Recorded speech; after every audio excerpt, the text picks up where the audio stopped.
Good Morning Business, French Tech. Il est 6h44, il y a Microsoft, il y a Zoom, il y a Adobe et il y a Foxar. Bonjour. Bonjour. Bonjour Louis Janin, vous êtes le cofondateur de Foxar et vous faites partie, comme Microsoft, comme Adobe ou comme Zoom, des entreprises choisies par Apple pour développer des applications sur l'Apple Vision Pro, le fameux casque de réalité virtuelle et augmentée d'Apple qu'on a présenté sur ce plateau avec Tech & Co la semaine dernière. Louis Janin, c'est un privilège quand même de faire partie des Happy Few, notamment dans le domaine de l'éducation. Il y avait 30 entreprises mondiales qui ont été choisies, dont vous. Avant de parler de votre produit, comment on est sélectionné par Apple? Est-ce qu'on reçoit un coup de fil? Comment ça se passe?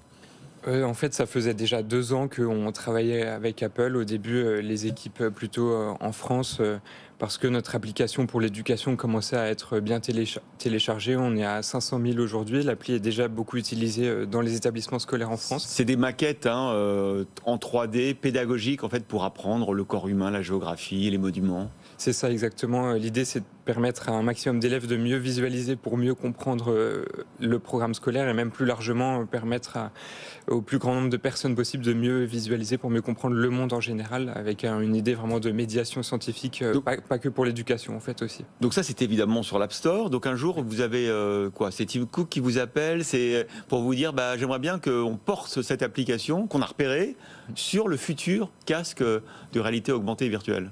En fait, on faisait déjà de la réalité augmentée depuis très longtemps, depuis le début du projet en 2018. C'est pour ça même qu'il y a le AR dans le nom de l'entreprise. C'est vraiment le cœur du projet depuis le début. Et c'était ça qu'on attendait, nous, depuis le début, des lunettes, les premières lunettes ou casques de réalité augmentée de Apple. Ouais. Et donc, ça s'est fait que vous avez fait, en fait, sur le futur produit d'Apple, quelque part.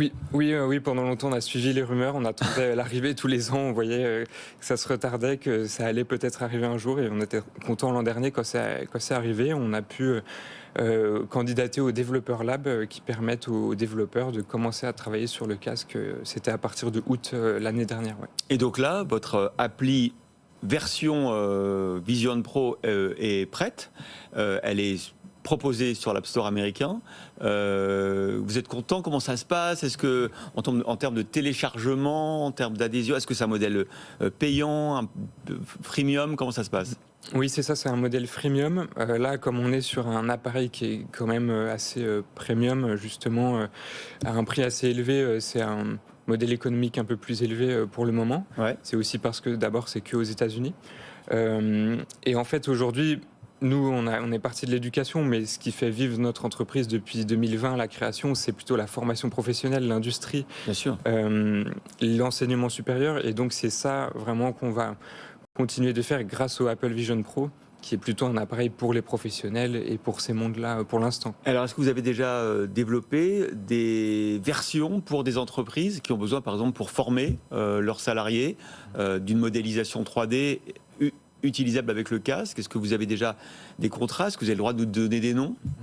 En fait, tous les contenus qu'on avait fait déjà depuis 2020, donc par exemple pour Enedis, pour l'UIMM ou pour le CNES, le Centre national d'études spatiales, tous les contenus qu'on a déjà faits sont utilisables aujourd'hui dans le Apple Vision Pro. Il y a une sorte de bridge qui permet de basculer. Ça, on avait fait en sorte, comme on attendait ça, on avait dès le départ fait en sorte que tous les contenus qu'on faisait sur ces premières années du projet soient portables facilement sur ces appareils le jour où il arriverait. Est-ce qu'il y a un effet waouh de la part de vos clients, justement, notamment entreprises, qui ont pu voir leurs applications portées sur le casque? Oui, c'est quelque chose qui était très attendu par nos clients et par les entreprises en général. Le fait de voir en vrai 3D les objets, de les manipuler avec les mains comme si c'était vraiment là dans le monde réel, ça apporte beaucoup pédagogiquement ou aussi pour de la communication. Donc c'est vraiment communication et formation, les deux grands usages dans ce monde de l'entreprise. Comment vous êtes développé? Avec quel type de financement? Quels partenaires? Quels investisseurs?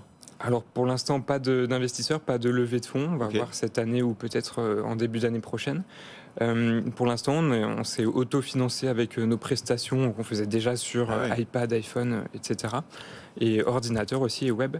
Et puis les aides classiques des startups actuelles en France avec BPI, avec les avances remboursables, etc. Mais là, le fait quand même d'être porté sur l'App Store dédié au Vision Pro, est-ce que ça change votre dimension? Est-ce que vous le voyez dans les coups de fil que vous recevez, dans les mails que vous recevez? Est-ce qu'il y a des investisseurs américains qui commencent à vous regarder, à s'intéresser à vous? On a des contacts, on a des prises de contact de fonds d'investissement plutôt en France pour l'instant. Tant mieux que ça reste. Pourquoi pas? Après, il n'y a pas de. Oui, et puis des possibilités de travaux avec des grandes entreprises en France, voilà, qui vont être intéressées, qui vont être les premières et qui en ont déjà même acheté des casques Apple Vision Pro.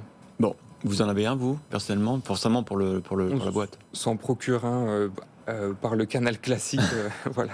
Et vous êtes bluffé ou? Oui, on avait déjà testé Ouais. en août dans le cadre des Developer Lab à Londres et c'était extrêmement impressionnant. Bon, déjà, c'est ce qu'on attendait depuis le début du projet, mais en plus de le vivre vraiment, il y avait déjà des appareils de réalité augmentée, réalité mixte depuis quelques années, mais là, il y a quand même un saut technologique vraiment important et qui est très impressionnant au niveau des interactions, de l'ergonomie, de la simplicité d'utilisation. C'est vraiment comme moi, enfin, on le compare vraiment à l'arrivée de l'iPhone et des écrans tactiles de l'iPhone au début, quoi. Bon, écoutez, Louis Janin, cofondateur de Foxar, bravo d'avoir été sélectionné par Apple pour le Vision Pro. Et mon petit doigt me dit que Melinda Davansoulas va nous faire tester ce casque vendredi.